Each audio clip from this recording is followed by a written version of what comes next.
आप देख रहे हैं हॉरर फिल्म टीवी प्रवीण के साथ।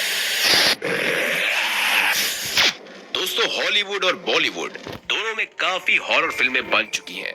इनमें से कई तो वास्तविकता का दावा भी करती हैं। हाल ही में एनाबेल नाम की डॉल की एक हॉरर मूवी रिलीज हुई थी। चर्चा है कि इस फिल्म में जिस डॉल की कहानी दिखाई गई है वो असल में मौजूद है। सच्चाई भी यही है कि एनाबेल नाम की एक भूतिया डॉल सच में मौजूद है। पैरानॉर्मल इन्वेस्टिगेटर एड और लॉरेन वॉर्न के मुनरो में स्थित ऑकल्ट म्यूजियम में आज भी एनाबेल नाम की एक डॉल लोगों के बीच सेंटर ऑफ अट्रैक्शन है। इस डॉल से जुड़ी असल घटना साल 1970 की है। इस दौरान पहली बार दो पैरानॉर्मल इन्वेस्टिगेटर्स एड और लॉरेन को इस डॉल के साथ जुड़ी डरावनी घटनाओं के बारे में पता चला था। वॉरेन के मुताबिक 1970 में डोना नाम की एक लड़की को उसकी मां ने बर्थडे पर ये डॉल गिफ्ट की थी। नर्सिंग की पढ़ाई कर रही डोना उस वक्त अपनी एक फ्रेंड के साथ रहती थी। पहले तो सब कुछ ठीक चल रहा था, लेकिन कुछ समय बाद अचानक से उसके घर में अजीबोगरीब एक्टिविटीज होने लगी। डॉल में खुद ब खुद मूवमेंट्स होने लगी। वो कभी भी अपनी जगह पर नहीं रहती थी, ना ही मिल पाती थी। अगर उसे सोफे पे रखा है तो वो कमरे पर मिलेगी। यहाँ तक कि कई बार डॉल दूसरे कमरे तक में मिलने लगी थी। इसके कुछ ही दिनों बाद घर में जगह जगह हेल्प मी के संदेश लिखे दिखाई देने लगे। डर तब और बढ़ गया जब उसने एनाबेल के पेट पर इंसानी खून देखा। पैरानॉर्मल इन्वेस्टिगेटर्स वॉरेन को भी कई बार इस डॉल पर खून के धब्बे दिखाई दिए, लेकिन इसका कभी भी उन्हें कोई जवाब नहीं मिल पाया। डॉल्स की इनएक्टिविटी के खौफ के चलते दोनों लड़कियों ने कई बार इससे छुटकारा पाने की कोशिश भी की, लेकिन हर बार ये घर के अंदर ही मिलती।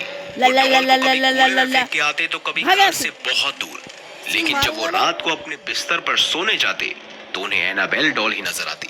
डॉल ने कई बार डोना और उसकी दोस्त एंजी पर हमला किया। यहाँ तक कि डोना के दोस्त लू को जान से मारने तक की भी कोशिश की।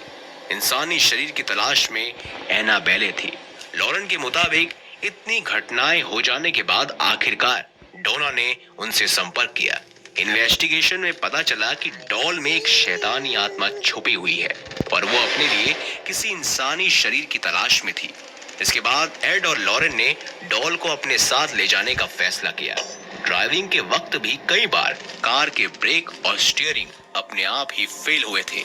लॉरेन ने बताया कि म्यूजियम में जाने के बाद से ही एनाबेले को एक गिलास बॉक्स में बंद करके मंत्रों से बांध दिया गया, जिसकी वजह से पूरी आत्माएं एक जगह फंसी रहती हैं।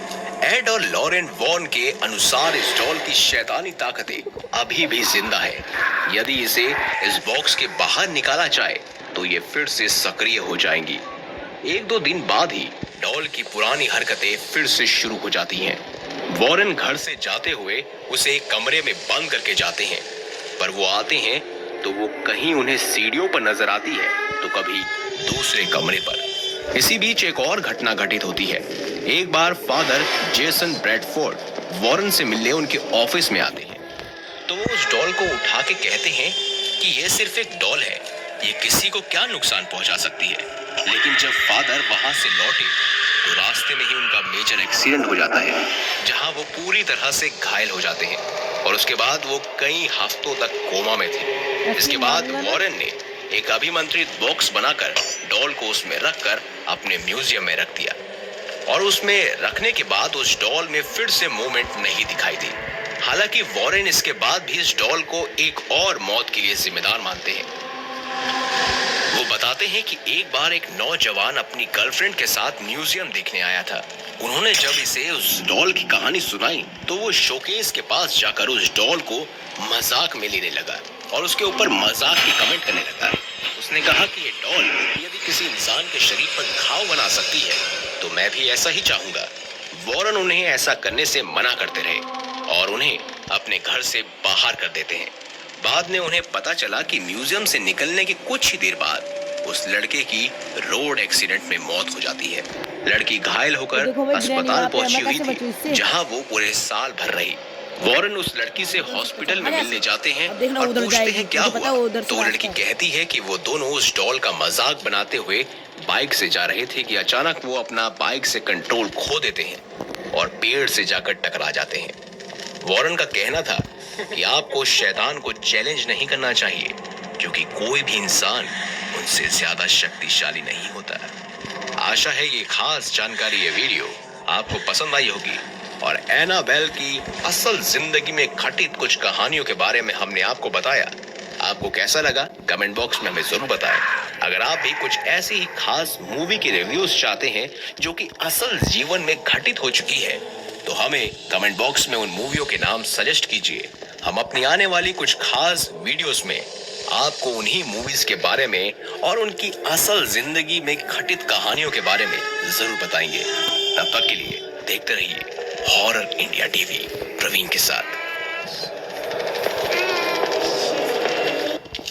अय्यर जी अचानक ही जमीन पर गिर पड़े। वो दर्द से चिल्ला रहे थे, लेकिन उनकी चीख सुनने वाला कोई नहीं था। शरीर जकड़ा हुआ महसूस कर रहा था, अंदर से शायद कोई शरीर को खा रहा था।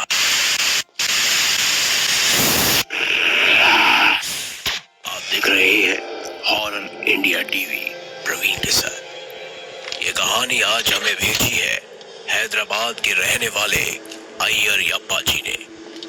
हैदराबाद की एक कंपनी में क्लर्क की नौकरी और साथ ही कॉर्पोरेट कंपनी में उन्हें काम करते हुए 10 साल हो चुके थे।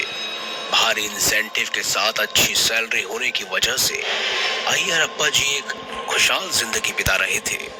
लेकिन एक दिन अय्यर जी को उनके बॉस ने बुलाया और कंपनी के ऑडिट काम से चलते हुए उन्हें कोलकाता भेजा। अय्यर जी अपने परिवार को छोड़ कुछ ही महीनों के लिए कोलकाता शिफ्ट हो गए। बात है सन 2015 की, जब कुछ दिन आमतौर से बिताने के बाद अचानक एक दिन वो कोलकाता में स्थित अपने घर की तरफ जा रहे थे। आसपास कोई टैक्सी ना मिलने की वजह से उन्हें पैदल ही यात्रा करनी पड़ी और दिनों जहां रास्ते में चहल पहल रहती थी, आज वो रास्ता सुनसान था। रास्ते में मगन होकर चलते अय्यर जी को अचानक ही हवा में जलती हुई एक आग सी नजर आई। अय्यर अप्पा जी रुक गए और आसमान में देखने लगे। जब उन्होंने गौर से देखा तो वो कुछ और नहीं बल्कि हवा में उड़ती एक जलती हुई मटकी थी। अय्यर अप्पा जी पूरी तरह से घबरा गए, क्योंकि उन्होंने सुना था कि ये जलती हुई मटकियां काले जादू की निशानी होती है और ये जिस पर भी गिरती है वो मरता जरूर है। अय्यर जी वहीं पर रुक गए, लेकिन मुसीबत तो पीछे थी। जैसे ही अय्यर जी ने पीछे मुड़कर आसमान की तरफ देखा तो उन्हें 1 डजन से भी ज्यादा मटकियां हवा में उड़ती हुई नजर आ रही थी। अय्यर जी पूरी तरह से घबरा गए। उन्होंने छिपने की कोशिश की। उन्हें छिपने के लिए सिर्फ एक पेड़ नजर आया। धीरे धीरे कर वो सारी मटकियां उनके सर के ऊपर से गुजर रही थी और अय्यर जी उसी पेड़ के नीचे छिपकर उन्हें देख रहे थे। मटकियां सर के ऊपर से गुजर चुकी थी। अय्यर जी बाहर आए और अपने फ्लैट की तरफ तेजी से बढ़ने लगे, लेकिन तभी उन्हें कुछ ऐसा महसूस हुआ जैसे कोई व्यक्ति उन्हें आवाज दे रहा है और उनके नाम से बुला रहा है। पहले उन्होंने तो उस आवाज पर इतना ध्यान नहीं दिया, मगर जब वो आवाज उन्हें दोबारा सुनाई तो उन्होंने डरते डरते पीछे मुड़कर देख लिया। इसके बाद जो हुआ उसने कुछ पल के लिए उनके पैरों तले जमीन खिसका दी। उनके पीछे कोई और नहीं बल्कि एक काला साया था और अब वो काला साया अय्यर जी के शरीर में अचानक ही प्रवेश करने लगा था। अय्यर जी को कुछ महसूस हो रहा था, जैसे कोई उनके शरीर को अंदर से जकड़ रहा हो या खा रहा हो। अय्यर जी अचानक ही जमीन पर गिर पड़े। वो दर्द से चिल्ला रहे थे, लेकिन उनकी चीख सुनने वाला कोई नहीं था। अय्यर जी लगातार दर्द से तड़प रहे थे। तभी उन्हें कुछ ही दूरी पर एक साधु नजर आए। अय्यर जी लगातार आवाजें मारकर उन्हें अपनी तरफ बुलाने लगे। साधु जी भी अय्यर जी को जमीन में पड़ा देखकर तेजी से उनकी तरफ पहुंचे। उनकी आंखों की पुतलियां देखकर साधु जी समझ गए थे कि इनके शरीर में भूत या कोई काला साया प्रवेश कर चुका है। ऐसे में साधु ने कुछ ना सोचते हुए अय्यर जी के हाथ को पकड़ा और तेजी से हनुमान चालीसा का जाप करते हुए माला का भी जाप करने लगा। एक हाथ से उन्होंने अय्यर जी को पकड़ा हुआ था और दूसरे हाथ से माला जाप चल रहा था। अय्यर जी को दर्द अब कम महसूस हो रहा था, लेकिन तभी उनके शरीर से वो काला पदार्थ रिसने लगा। उसी समय साधु जी ने तुरंत एक शीशी निकाली जिसमें उन्होंने तेल भरा हुआ था। उन्होंने उस तेल की शीशी को पहले खाली किया और उस काले पदार्थ को उसमें भरने लगे। कुछ ही पल हुए होंगे कि अय्यर जी को अब दर्द महसूस नहीं हो रहा था। उनके आसपास बिल्कुल ही सुनसान और सन्नाटा छा रखा था, जिसके बाद जैसे ही उन्होंने अपनी आंखें खोली तो उन्हें सामने बुजुर्ग साधु दिखाई दिए जो बार बार मुस्कुरा रहे थे। उन्होंने उस प्रेत आत्मा को हनुमान चालीसा से अपने काबू में कर रखा था और शीशी में बंद कर दिया था। अय्यर जी ने साधु जी को धन्यवाद दिया और वो अपने घर की ओर निकलने लगे। जाते जाते जैसे ही उन्होंने साधु जी को देखने के लिए पीछे की तरफ देखा, उन्हें साधु महाराज देख रहे थे और उन्हें देखने पर वो हनुमान जी जैसे लग रहे थे। अय्यर जी रुके और उन्होंने जैसे ही दोबारा से उन साधु को देखा तो वो अचानक ही गायब हो चुके थे। ये बात अय्यर जी ने वापस हैदराबाद पहुंचकर अपने सभी घर वालों को बताई, जिसे सुनकर उनकी पत्नी भी हैरान थी और उन्होंने कुछ ऐसा कहा जिसे सुनकर हमें भी लगा, हाँ ये बात सच है। शंकर सुवन केसरी नंदन तेज प्रताप महाजग बंदन विद्यावान गुणी अति चातुर राम काज करिबे को आतुर। अर्थात शंकर के अवतार हे केसरी नंदन, आपके पराक्रम और महान यश की संसार भर में वंदना होती है। आप प्रकांड विद्या निधान है, गुणवान और अत्यंत कार्य कुशल होकर श्री राम के काज करने के लिए आतुर रहते हैं। इस सच्ची घटना को सुनकर आपको कैसा लगा कमेंट बॉक्स में जरूर बताइएगा और जय श्री राम भी अवश्य लिखिएगा। मिलेंगे अगली बार एक नई खास वीडियो के साथ। तब तक के लिए देखते रहिए हॉरर इंडिया टीवी प्रवीण के साथ। एक ऐसा चर्च जहां आज भी घूम रही है कुछ राजाओं की आत्माएं। क्या है इस चर्च की कहानी, चलिए जानते हैं।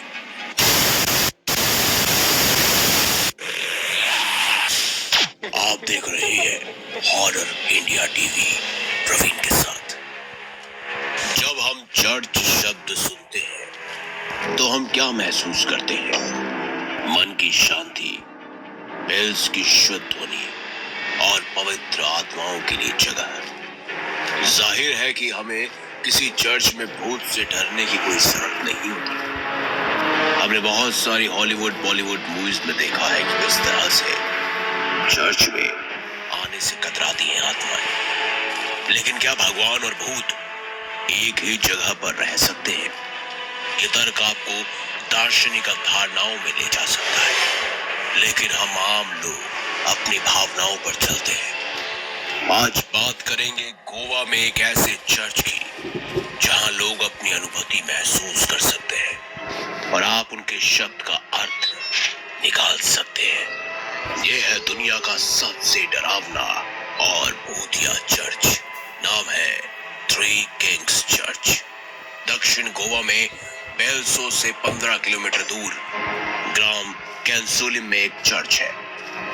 और जो लोग कभी कभी चर्च के आसपास या शाम के समय टहलना पसंद करते हैं, जब चर्च आमतौर पर बंद होने जा रहा होता है, तो कुछ समय के लिए कुछ भावनाओं और कुछ मजबूत व्यक्तित्वों की उपस्थिति महसूस होती है। वो प्रेत प्राणी कभी किसी को कष्ट नहीं देते, लेकिन कम से कम कोई उन्हें महसूस कर सकता है। दरअसल ये कहानी भी 3 राजाओं की है। ये आत्माएं 3 राजाओं की मानी जाती है। चर्च की भूतिया प्रकृति के पीछे सत्ता के लालच की एक कहानी छुपी है। बहुत पहले 3 पुर्तगाली राजा यहाँ पर रहते थे। वो सभी अकेले शासन करना चाहते थे। उनमें हमेशा युद्ध होता था। एक राजा ने चर्च में आराम करने के लिए बाकी 2 राजाओं को आमंत्रित किया। ये बात थी 6 जनवरी की। वो उनका लास्ट सफर था, जहां वे राज्य में शांति स्थापित करने के लिए आए थे। राजा होलगन ने अन्य 2 राजाओं को जहर दे दिया, लेकिन योजना के अनुसार वो वहां पर नहीं गया। मृत राजाओं के समर्थन में आए जितनी भी भीड़ थी वो उग्र हो गई और उन्होंने दुष्ट व्यक्ति को मारने के लिए वहां पर कड़ा विरोध किया। होलगन ने खुद जहर खाकर खुद को खत्म कर लिया। लोगों ने तीनों शवों को उस चर्च में ही दफना दिया, लेकिन सत्ता की चाह कहां उन आत्माओं को चैन से रहने देती। वो तीनों ही राजा अब उस चर्च के अंदर आत्मा बने घूम रहे हैं और तलाश में है तो सत्ता की। वहीं इंडियन पैरानॉर्मल इन्वेस्टिगेटर टीम ने भी आध्यात्मिक शक्ति के साथ उनकी उपस्थिति दर्ज की है। किंग्स की आत्माएं अभी भी 3 किंग्स चर्च में घूम रही है। वो वहीं पर है, उन्हें महसूस किया जा सकता है और लोगों को हर समय उनके होने का एहसास भी होता है। वो कभी आराम करने वाली संस्था नहीं है, वो हमेशा घूमते रहते हैं। तो कभी आप गोवा जाएं तो दिन के समय 3 किंग्स चर्च में जरूर जाइएगा, लेकिन शाम के बाद वहां मत रुकिएगा। क्या पता वो तीनों राजा आप पर हावी हो जाए। वीडियो अगर अच्छी लगी है तो लाइक करें, चैनल को सब्सक्राइब करें और ज्यादा से ज्यादा शेयर भी करें। देखते रहिए हॉरर इंडिया टीवी प्रवीण के साथ।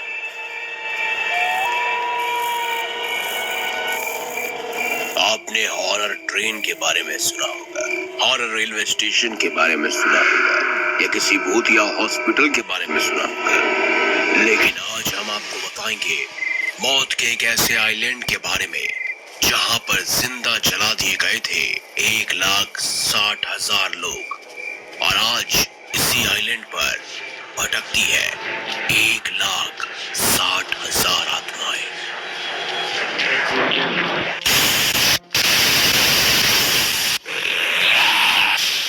आप देख रहे हैं हॉरर इंडिया टीवी प्रवीण के साथ। इटली में एक ऐसा आइलैंड है जिसे आइलैंड ऑफ डेड के नाम से जाना जाता है। ऐसा कहा जाता है कि यहाँ जाने वाले लोगों का जिंदा बचकर लौट पाना उतना ही मुश्किल है जितना भगवान को देख पाना।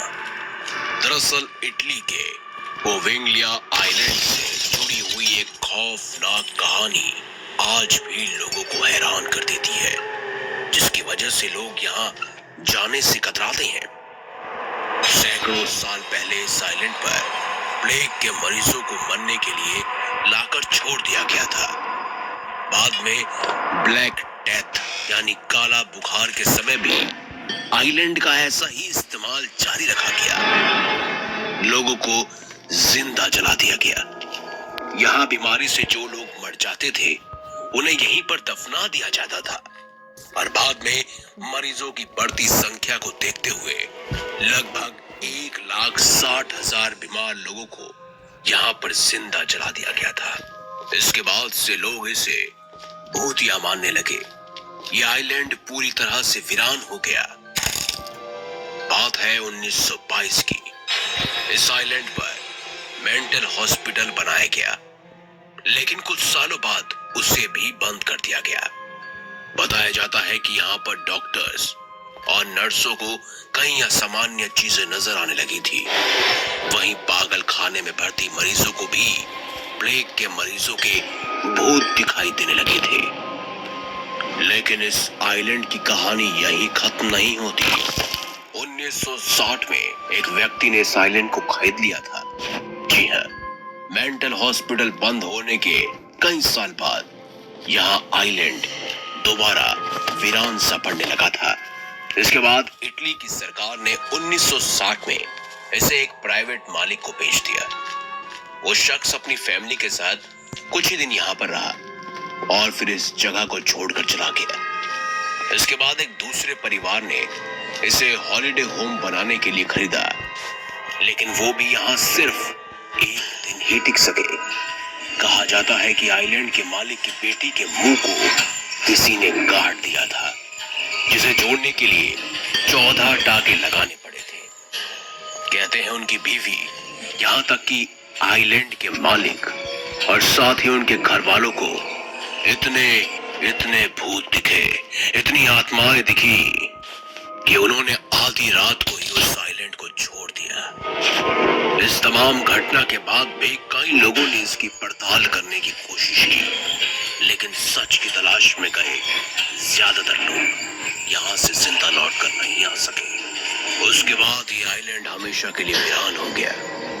हालांकि जो लोग बचकर वापस लौट आए, उनका एक ही कहना था। वो हमेशा कहते थे कि यहाँ पर बीमारी से मरे हुए लोगों की आत्माएं भटकती हैं। इस आइलैंड पर रात गुजार चुके एक शख्स ने बताया कि किसी ने उसे तुरंत ही उस आइलैंड को छोड़ देने के लिए कहा था। उसने ये भी कहा था, अगर तुम नहीं जाओगे तो जिंदा लौट पाना तुम्हारा मुश्किल है, क्योंकि अभी तो सिर्फ मैं आया हूं। अभी धीरे धीरे हजारों और लाखों आएंगे और फिर तुम यहाँ से बचकर नहीं जा पाओगे। हालांकि इस भूतिया आइलैंड की सच्चाई क्या है, हॉरर इंडिया टीवी ने ये जाना तो नहीं, लेकिन इंटरनेट और बुक्स की मदद से खंगाली गई जानकारी के आधार पर हम आपको ये कह रहे हैं कि आइलैंड बहुत ही खतरनाक है। यहाँ तक कि इटली की सरकार भी इसे बैन कर चुकी है। जी हाँ, उत्तरी इटली की वेनेटियन लुगस में स्थित इस आइलैंड पर जाना प्रतिबंध है। सरकार ने लोगों के जाने पर बैन लगाया हुआ है। सिर्फ शराब की फसल के समय पर ही लोग यहाँ जाते हैं। मछुआरे भी इसके पास सिर्फ मछली पकड़ने जा सकते हैं, वो भी एक खास तरह का लाइसेंस लेकर, और वो भी सिर्फ कुछ घंटों के लिए। लेकिन कुछ समय बाद वहां मछुआरों ने भी जाना बंद कर दिया, क्योंकि उन मछुआरों के जाल में कई मरे हुए इंसानों की हड्डियां फंस चुकी थी। और ऐसा एक बार नहीं, हजारों बार हुआ, जिसके बाद से मछुआरों ने वहां जाना लगभग बंद कर दिया। तो अगली बार आप किसी आइलैंड पर घूमने जाएं या फिर ऐसे ही मौज मस्ती के लिए जाएं तो आसपास जरूर देख लीजिएगा। क्या पता वहां आपको 1 लाख नहीं, 2 लाख नहीं, बल्कि कई सारी आत्माएं भटकती हुई नजर आए। वीडियो अगर आपको अच्छी लगी है तो वीडियो को लाइक कीजिए, चैनल को सब्सक्राइब कीजिए और ज्यादा से ज्यादा शेयर भी कीजिए। देखते रहिए हॉरर इंडिया टीवी प्रवीण के साथ।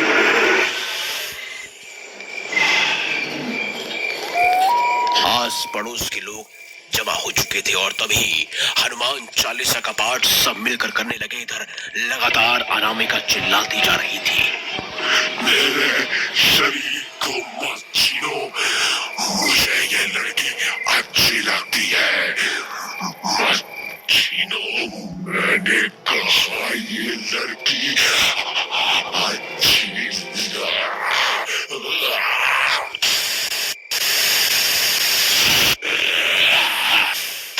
आप देख रहे हैं हॉरर इंडिया टीवी प्रवीण के साथ। हम सभी जानते हैं हमारे आसपास बहुत मात्रा में ऊर्जा का संचार होता रहता है। इस संसार में ऊर्जा के बिना कुछ भी मुमकिन नहीं। ऊर्जा ही इस सृष्टि को चला सकती है और ऊर्जा ही इस सृष्टि का विनाश कर सकती है। विज्ञान जहां इसे ऊर्जा के नाम से संबोधित करता है, वहीं भगवान के प्रति आस्था रखने वाले लोग इसे भगवान का चमत्कार मानते हैं। तो वहीं कुछ गलत होने पर इस ऊर्जा को नकारात्मक कहा जाता है, यानी कि भूत, पिशाच, ऊपरी हवा और चुड़ैल। और आज की सच्ची घटना से हम यही साबित करेंगे कि किस तरह भूत, प्रेत, दम, पिशाचों और चुड़ैलों के साथ साथ भगवानों का भी अस्तित्व है। हिमाचल के रहने वाले अमित ने अपने डर के वो लम्हे हमारे साथ साझा किए हैं जिस समय उन्हें मौत साफ नजर आ रही थी। बात है सर्दियों के समय की, सर्दियों में अक्सर हिमाचल बर्फ से ढक जाता है और सुंदरता को दर्शाता है। छुट्टियों के दिन अमित जी अपने परिवार के साथ घूमने के लिए हिमाचल के बहुत ही चर्चित स्थान मनाली गए, लेकिन उनका मुख्य मकसद हिमाचल के मनाली शहर में काफी चर्चित हिडिंबा मंदिर के दर्शन करना था। हिमाचल का मनाली शहर जहां देश ही नहीं बल्कि विदेशों के पर्यटन भी घूमने के लिए आते हैं। आप में से बहुत लोग भी गए होंगे। मनाली घूमकर हिडिंबा मंदिर को देखकर अमित जी वापस आ रहे थे। रात का सफर थोड़ा लंबा हो गया था, लेकिन जल्द ही सब घर पहुंच गए थे और जाते ही सो गए। लेकिन तभी अमित की बड़ी बेटी अनामिका जोर जोर से चिल्लाने लगी। अमित जी अपनी पत्नी और छोटे बेटे के साथ कमरे में घुसे और देखते ही डर से कांप उठे। बिस्तर से 1 मीटर हवा में उड़ती हुई उन्हें अपनी बेटी अनामिका नजर आ रही थी। तभी अनामिका की आंखें खुली और वो वापस बिस्तर पर गिर पड़ी। भागकर अमित और उनकी पत्नी अनामिका के पास पहुंचे तो वो उनसे लिपटकर फूट फूट कर रोने लगी, क्योंकि उसे भी एहसास हुआ था कि कुछ है जो उसके शरीर में प्रवेश कर चुका है। दूर दरवाजे के पास खड़ा उसका भाई आर्यन अपनी बहन को देखकर डर चुका था। सभी ने एक साथ सोने का फैसला लिया, जो कि सही भी था। आप होते तो क्या करते? कमेंट बॉक्स में हमें जरूर बताइएगा। धीरे धीरे रात तो गुजर गई, लेकिन सुबह अभी बाकी थी। सुबह का समय था। अमित जी और उनकी पत्नी अपने अपने काम में व्यस्त थे कि तभी उन्हें अनामिका की चीखें फिर से सुनाई दी। तेज तेज की चिल्लाने की आवाजें आ रही थी, जिसे सुनकर वो काफी डर चुके थे, क्योंकि ये पहली बार नहीं हो रहा था जब वो ऐसी हरकतें कर रही थी। वो जैसे ही उसके पास पहुंचे तो वो आत्मा उसके शरीर से निकल गई। ऐसा अक्सर होता रहता था। अनामिका चिल्लाती, घर वाले उसके पास पहुंचते, वो आत्मा उसके शरीर से निकल जाती और अनामिका बिल्कुल ठीक हो जाती। उसकी ऐसी हरकतें देखकर उसके आस पड़ोस के लोगों ने अमित जी को कहा कि वो पास के ही हनुमान मंदिर में स्थित एक पुजारी बाबा को अपनी बेटी अनामिका को दिखाए। आत्मा का काम समझकर उन्होंने अपनी बेटी को उन्हीं बाबा को दिखाया। उन बाबा ने उनकी बेटी को देखने के बाद जो बताया, उसे सुनकर वो काफी परेशान भी हो गए। उन्हें कुछ भी समझ नहीं आ रहा था कि आखिर अब किया जाए तो क्या किया जाए। उन बाबा के मुताबिक उसकी बेटी के शरीर में किसी खतरनाक प्रेत आत्मा ने अपना वास कर लिया था, जिसे उसके शरीर से निकालना उनके बस की बात नहीं थी। अगर वह उस प्रेत आत्मा को उसके शरीर से भगाने की कोशिश करते तो वो प्रेत आत्मा उनकी बेटी को मार सकती थी। ये सुनकर पूरा परिवार काफी परेशान हो गया। परिवार के सारे सदस्य रोने लगे। अमित जी के पास अब कोई दूसरा उपाय नहीं था। उन्होंने अपनी बेटी को बहुत सारे बाबाओं, डॉक्टरों को दिखाया, मगर कोई भी उसका समाधान या इलाज नहीं कर पाया। ऐसा कोई समाधान नहीं मिला तो अमित जी ने प्रभु श्री बजरंगबली के मंदिर में जाकर उनसे प्रार्थना की, क्योंकि अब अगर उनकी बेटी को कोई इस परेशानी से बचा सकता था तो वह कोई और नहीं बल्कि स्वयं बजरंगबली ही थे। इसीलिए अमित जी ने प्रतिदिन निरंतर हनुमान चालीसा का पाठ करना शुरू कर दिया और प्रभु से अपनी पुत्री की रक्षा की विनती करने लगे। इधर वो पुजारी बाबा रोज सुबह मंदिर में हवन करते और रात में पूरे परिवार संग बैठकर बजरंग बाण का पाठ। पहले दिन अनामिका को कुछ नहीं हुआ। दूसरे दिन वो लगातार रोती रही, लेकिन तीसरे दिन उस आत्मा ने अपना असली रूप दिखाना शुरू किया। चौथे दिन तो अनामिका को रस्सियों से बांधने की नौबत आ गई थी और 5वें दिन से वो आत्मा अपनी शक्ति का प्रदर्शन करने लगी थी। वो कभी कुर्सी तोड़ती तो कभी आसपास के लोगों को काटती तो कभी नाखूनों से वार करती। करीबन 15 दिन से ज्यादा का समय हो चुका था। अमित जी हनुमान चालीसा का पाठ करते रहे। आखिरी दिन आ चुका था, जिसमें फैसला बाकी था कि क्या अनामिका बच पाएगी या नहीं। क्या वो आत्मा उसका शरीर अंदर से खा जाएगी या फिर वो आत्मा उसका शरीर छोड़ देगी। आस पड़ोस के लोग जमा हो चुके थे और तभी हनुमान चालीसा का पाठ सब मिलकर करने लगे। इधर लगातार अनामिका चिल्लाती जा रही थी।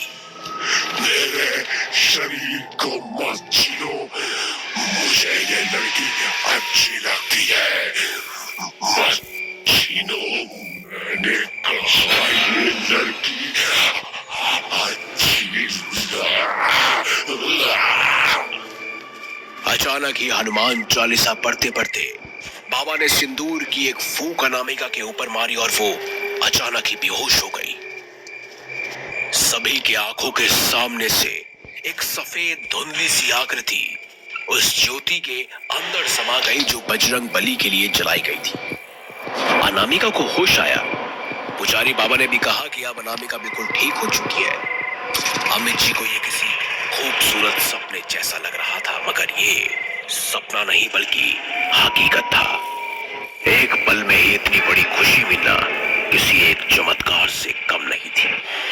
क्या आपके साथ भी कुछ ऐसा कोई वाक्य हो चुका है या कोई ऐसा किस्सा हो चुका है? अगर हाँ, तो आप हमें नीचे दिए गए मेल आईडी पर सच्ची घटना या किस्से पर आधारित अपनी कहानी जरूर भेजिए, ताकि आपका किस्सा भी आगे हमारे चैनल के जरिए लोग सुने और उससे कुछ सीखें। साथ ही अगर आपको ये वीडियो अच्छी लगी है तो इस वीडियो को लाइक कीजिए, हमारे चैनल को सब्सक्राइब कीजिए।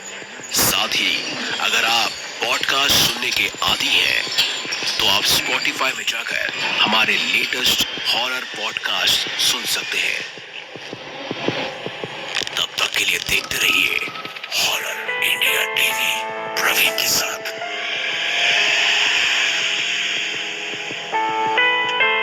आस पड़ोस के लोग जमा हो चुके थे और तभी हनुमान चालीसा का पाठ सब मिलकर करने लगे। इधर लगातार अनामिका चिल्लाती जा रही थी।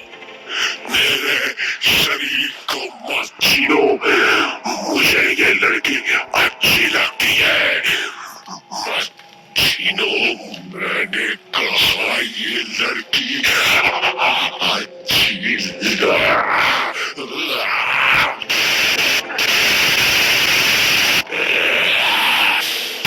आप देख रही है हॉरर इंडिया टीवी प्रवीण के साथ। हम सभी जानते हैं हमारे आसपास बहुत मात्रा में ऊर्जा का संचार होता रहता है। इस संसार में ऊर्जा के बिना कुछ भी मुमकिन नहीं।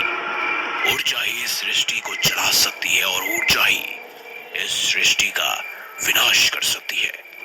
विज्ञान जहां इसे ऊर्जा के नाम से संबोधित करता है, वहीं भगवान के प्रति आस्था रखने वाले लोग इसे भगवान का चमत्कार मानते हैं। तो वहीं कुछ गलत होने पर इस ऊर्जा को नकारात्मक कहा जाता है, यानी कि भूत, पिशाच, ऊपरी हवा और चुड़ैल। और आज की सच्ची घटना से हम यही साबित करेंगे कि किस तरह भूत, प्रेत, दम, पिशाचों और चुड़ैलों के साथ साथ भगवानों का भी अस्तित्व है। हिमाचल के रहने वाले अमित ने अपने डर के वो लम्हे हमारे साथ साझा किए हैं जिस समय उन्हें मौत साफ नजर आ रही थी। बात है सर्दियों के समय की। सर्दियों में अक्सर हिमाचल बर्फ से ढक जाता है और सुंदरता को दर्शाता है।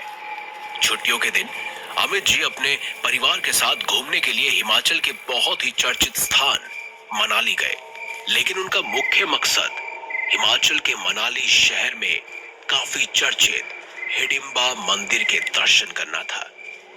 हिमाचल का मनाली शहर जहां देश ही नहीं बल्कि विदेशों के पर्यटन भी घूमने के लिए आते हैं। आप में से बहुत लोग भी गए होंगे। मनाली घूमकर हिडिंबा मंदिर को देखकर अमित जी वापस आ रहे थे। रात का सफर थोड़ा लंबा हो गया था, लेकिन जल्द ही सब घर पहुंच गए थे और जाते ही सो गए।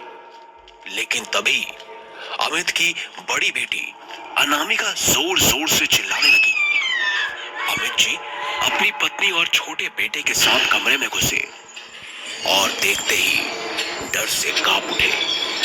बिस्तर से 1 मीटर हवा में उड़ती हुई उन्हें अपनी बेटी अनामिका नजर आ रही थी। तभी अनामिका की आंखें खुली और वो वापस बिस्तर पर गिर पड़ी।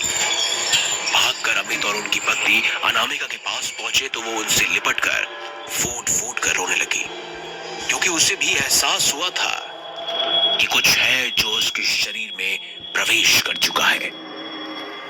दूर दरवाजे के पास खड़ा उसका भाई आर्यन अपनी बहन को देखकर डर चुका था। सभी ने एक साथ सोने का फैसला लिया, जो कि सही भी था। आप होते तो क्या करते? कमेंट बॉक्स में हमें जरूर बताइएगा। धीरे धीरे रात तो गुजर गई, लेकिन सुबह अभी बाकी थी। सुबह का समय था। अमित जी और उनकी पत्नी अपने अपने काम में व्यस्त थे कि तभी उन्हें अनामिका की चीखें फिर से सुनाई दी। तेज तेज की चिल्लाने की आवाजें आ रही थी, जिसे सुनकर वो काफी डर चुके थे, क्योंकि ये पहली बार नहीं हो रहा था जब वो ऐसी हरकतें कर रही थी। वो जैसे ही उसके पास पहुंचे तो वो आत्मा उसके शरीर से निकल गई। ऐसा अक्सर होता रहता था। अनामिका चिल्लाती, घर वाले उसके पास पहुंचते, वो आत्मा उसके शरीर से निकल जाती और अनामिका बिल्कुल ठीक हो जाती। उसकी ऐसी हरकतें देखकर उसके आस पड़ोस के लोगों ने अमित जी को कहा कि वो पास के ही हनुमान मंदिर में स्थित एक पुजारी बाबा को अपनी बेटी अनामिका को दिखाए। आत्मा का काम समझकर उन्होंने अपनी बेटी को उन्हीं बाबा को दिखाया। उन बाबा ने उनकी बेटी को देखने के बाद जो बताया, उसे सुनकर वो काफी परेशान भी हो गए। उन्हें कुछ भी समझ नहीं आ रहा था कि आखिर अब किया जाए तो क्या किया जाए। उन बाबा के मुताबिक उसकी बेटी के शरीर में किसी खतरनाक प्रेत आत्मा ने अपना वास कर लिया था, जिसे उसके शरीर से निकालना उनके बस की बात नहीं थी।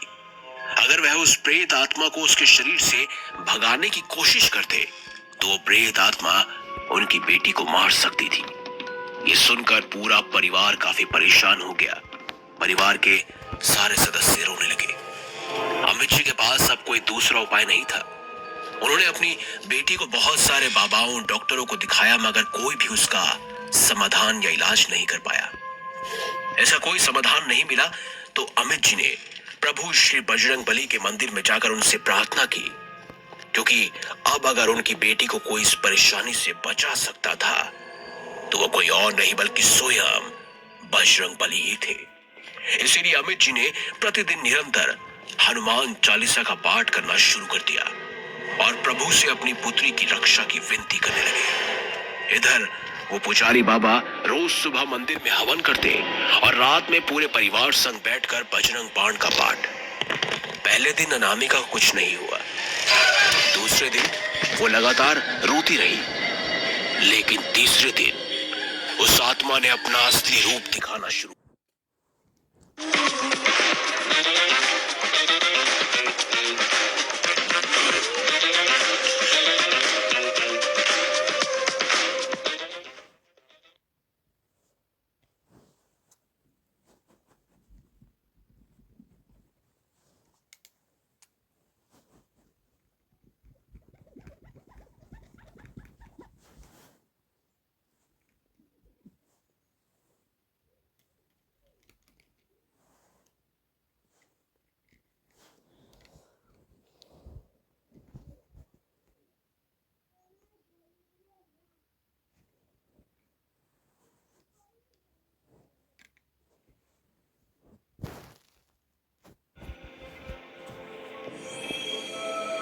किया।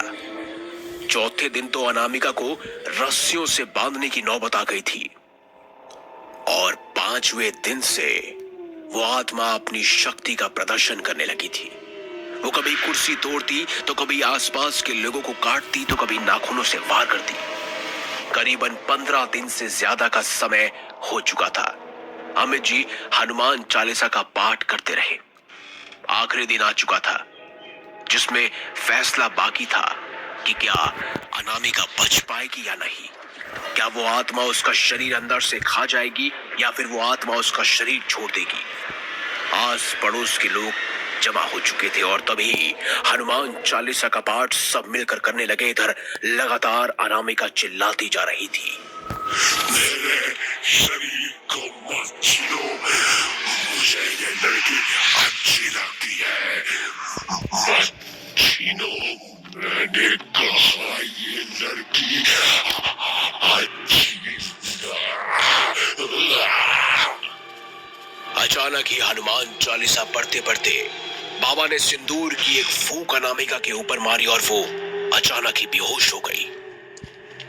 सभी के आंखों के सामने से एक सफेद धुंधली सी आकृति उस ज्योति के अंदर समा गई जो बजरंग बली के लिए जलाई गई थी। अनामिका को होश आया। पुजारी बाबा ने भी कहा कि अब अनामिका बिल्कुल ठीक हो चुकी है। अमित जी को ये किसी खूबसूरत सपने जैसा लग रहा था, मगर ये सपना नहीं बल्कि हकीकत था। एक पल में ही इतनी बड़ी खुशी मिलना किसी एक चमत्कार से कम नहीं थी। क्या आपके साथ भी कुछ ऐसा कोई वाकया हो चुका है या कोई ऐसा किस्सा हो चुका है? अगर हाँ, तो आप हमें नीचे दिए गए मेल आईडी पर सच्ची घटना या किस्से पर आधारित अपनी कहानी जरूर भेजें, ताकि आपका किस्सा भी आगे हमारे चैनल के जरिए लोग सुने और उससे कुछ सीखें। साथ ही अगर आपको ये वीडियो अच्छी लगी है तो इस वीडियो को लाइक कीजिए, हमारे चैनल को सब्सक्राइब कीजिए। साथ ही अगर आप पॉडकास्ट सुनने के आदी हैं तो आप स्पॉटिफाई में जाकर हमारे लेटेस्ट हॉरर पॉडकास्ट सुन सकते हैं। तब तक के लिए देखते रहिए हॉरर इंडिया टीवी प्रवीण के साथ।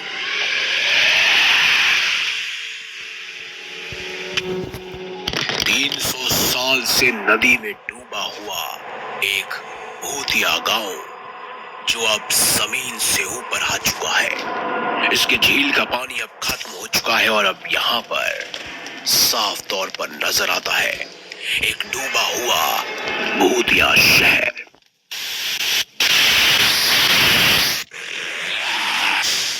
आप देख रहे हैं हॉरर इंडिया टीवी प्रवीण के साथ। पूरी दुनिया हजारों करोड़ों रहस्यों से भरी पड़ी है, जिनके बारे में आज तक इंसान पूरी तरह से पता नहीं लगा पाया। कुछ ऐसे रहस्य भी हैं जो आए दिन सामने आते रहते हैं और आज हम आपको एक ऐसे गांव के बारे में बताने जा रहे हैं जिसे लोग भूतिया गांव मानते हैं। कहते हैं यहाँ सिर्फ और सिर्फ भूत दिखाई देंगे। अब इसके पीछे का कारण क्या है, चलिए वो भी जानते हैं। दरअसल ये गांव करीब 300 साल पहले नदी में समा गया था, लेकिन अभी एक बार फिर से एक झील के बीच में अचानक से उभर आया है, जिसे देखकर लोग हैरान रह गए हैं। दरअसल हम बात कर रहे हैं स्पेन के एक गांव की, जिसका नाम है एसेरेडो। आप जानते हैं, कई बार नदी या समुद्र में आए भयंकर उफान की वजह से कोई शहर या गांव पानी में समा जाता है। कुछ ऐसा ही इस गांव के 7 सदियों पहले हुआ था।